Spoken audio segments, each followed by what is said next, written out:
I'm Chris Abbate, and I'm here on behalf of Novita's Design Stands Together, Be Well series of videos to give you a little look into pie making this 4th of July weekend.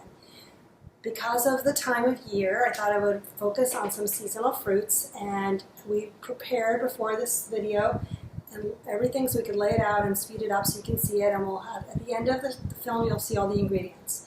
So to start out, the temperature in the room can make a really big difference. So in the summer when it's kind of hot, just realize that the shortening needs to be cold, and as it gets warmer, it gets stickier and harder to work with.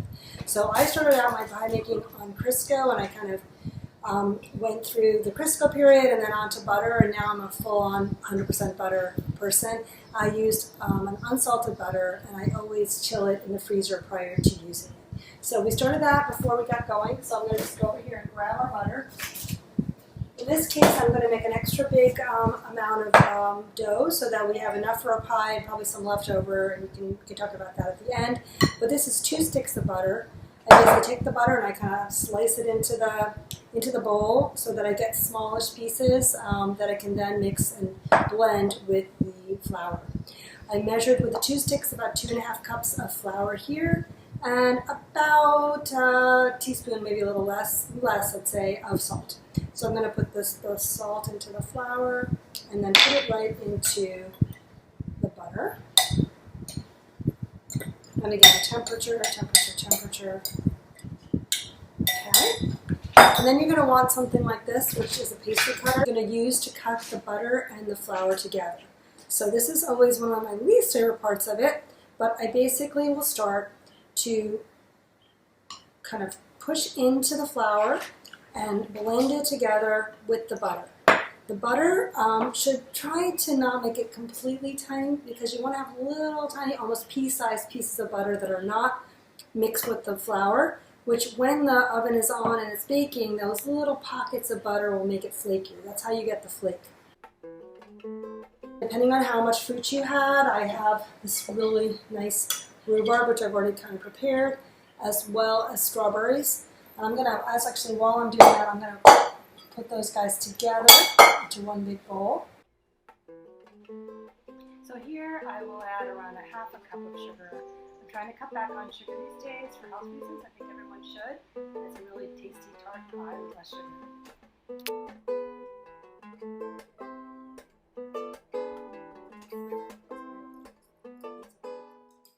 So what I have here is ice water. I have about a cup of ice water with ice chips in it. And so what I will do is start to pour it in, just kind of monitoring how much is going in. With my fork, I start to mix it.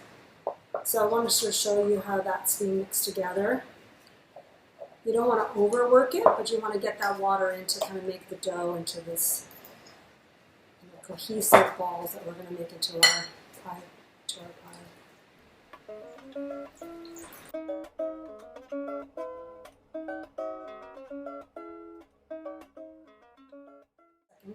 In addition to the sugar and to the fruit, I also put in some extra flour and some cornstarch. So I measured out 2 cups of cornstarch, tablespoons of cornstarch here. 2 tablespoons of cornstarch into there.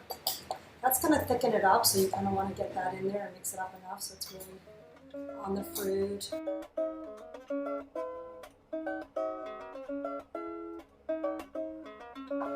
Okay, very good.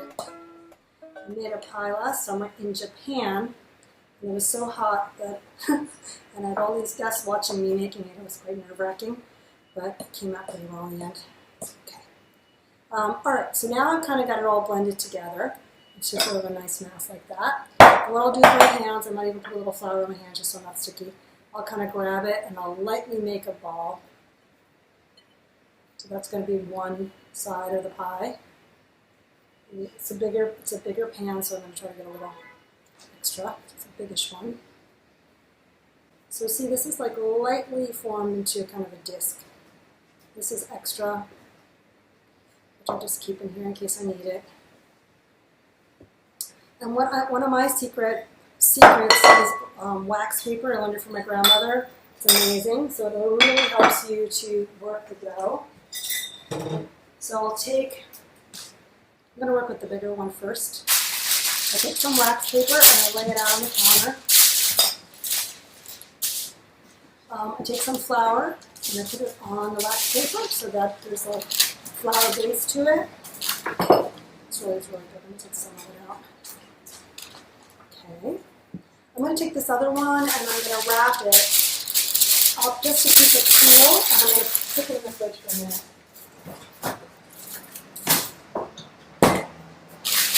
Then I take another 3 pieces of wax paper and put it on top. And I have a lot of different rolling pins. Actually, one of my favorites is this thinner wooden one. So let's do this. It's important to always roll from the center out, and then you can flip it and continue rolling.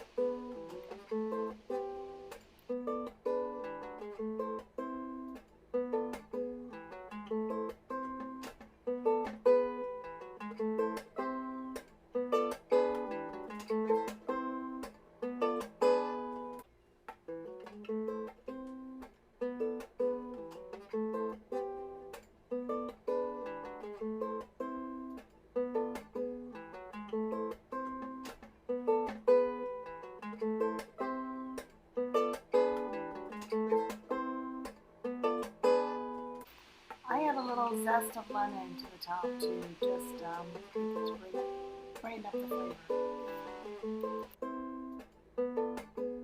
Now it's time to do the top. So we take out our second dough ball and do the same thing.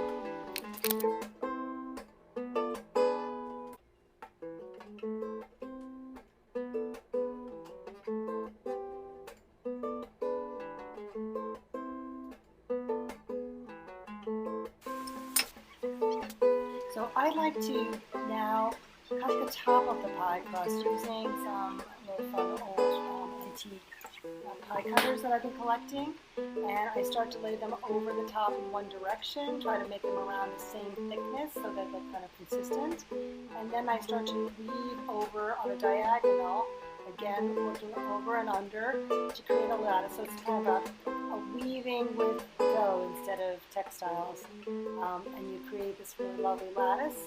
And then I gather all the edges once I'm done together and make the crust kind of fit together. And you'll see this now with the last piece. And then I kind of swing it around and just join the pieces together to form the crust edge. Making sure that there are no pieces underneath, and making sure that everything connects. If it's too much, I'll cut a little more off. And I keep turning it with my fingers to make sure to have a consistent edge to it. Okay, so here we are. It's a beautiful rhubarb strawberry pie.